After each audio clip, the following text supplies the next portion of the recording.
This video is brought to you by Epica Immigration, a leading immigration consultancy firm based in Singapore. If you need assistance with your permanent residency and citizenship applications, our contact details are provided on this slide. Feel free to reach out to us if you're interested. Also, please note that any advice given in this video should be considered as general guidelines only.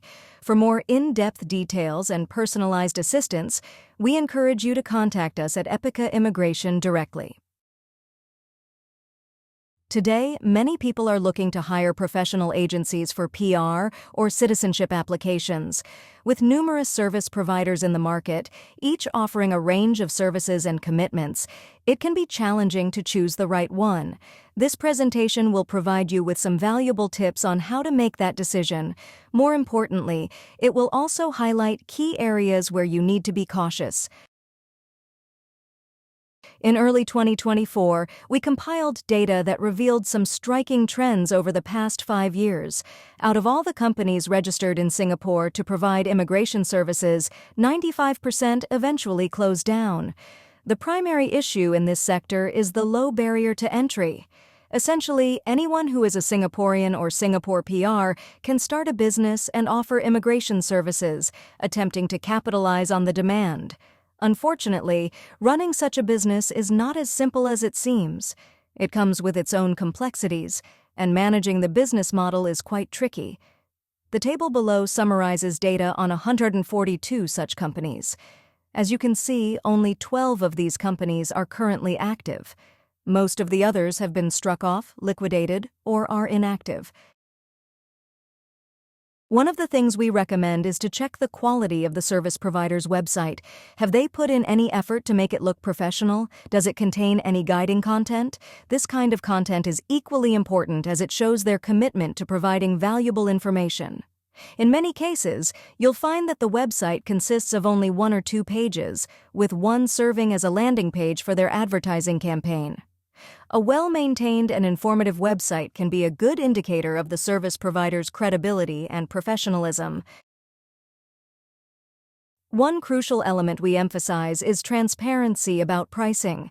Is the company clear about the prices they charge, and are those prices clearly laid out on their website?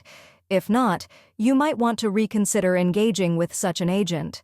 Many companies do not disclose their pricing online. Instead, they call you in for a so-called consultation at their office.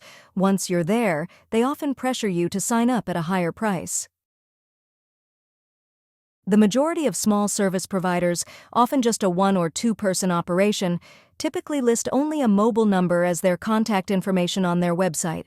This raises a logical question. If the person isn't willing to invest in a landline, how committed will they be to handling your application? We recommend avoiding any service provider who operates solely with a mobile number. Many service providers operate from a serviced office, and in most cases, they don't even have a dedicated unit within the office. They only use the address service and rent meeting rooms as needed.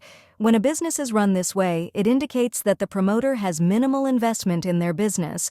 It's best to avoid businesses operating in this manner because if they aren't committed enough to rent a proper office space, it doesn't make sense to engage them for your immigration case.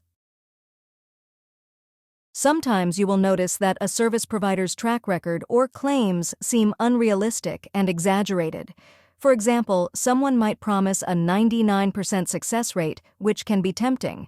However, if you take a step back, you will realize that in most cases, these are false claims made just to sell their services. It is always better to stay away from companies making such unrealistic promises.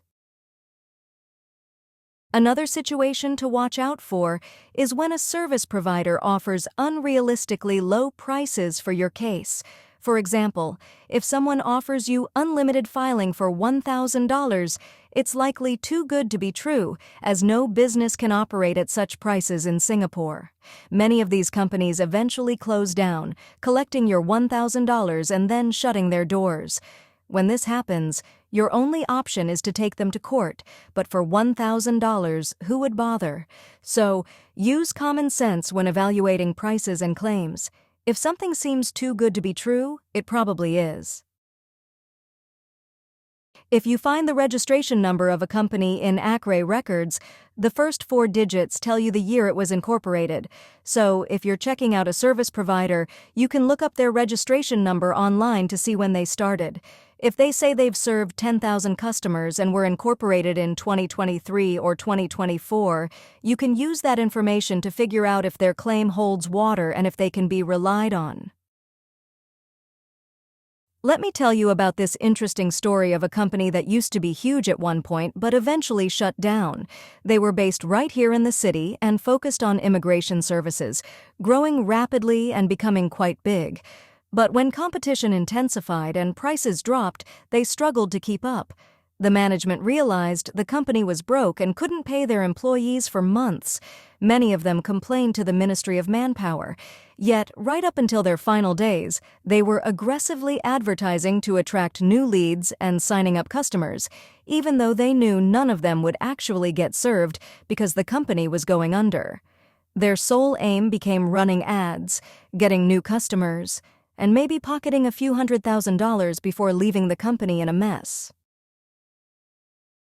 In summary, when you are picking a service provider for your immigration case, it is wise to do your own homework. Being cautious and checking things out yourself is always the safer route.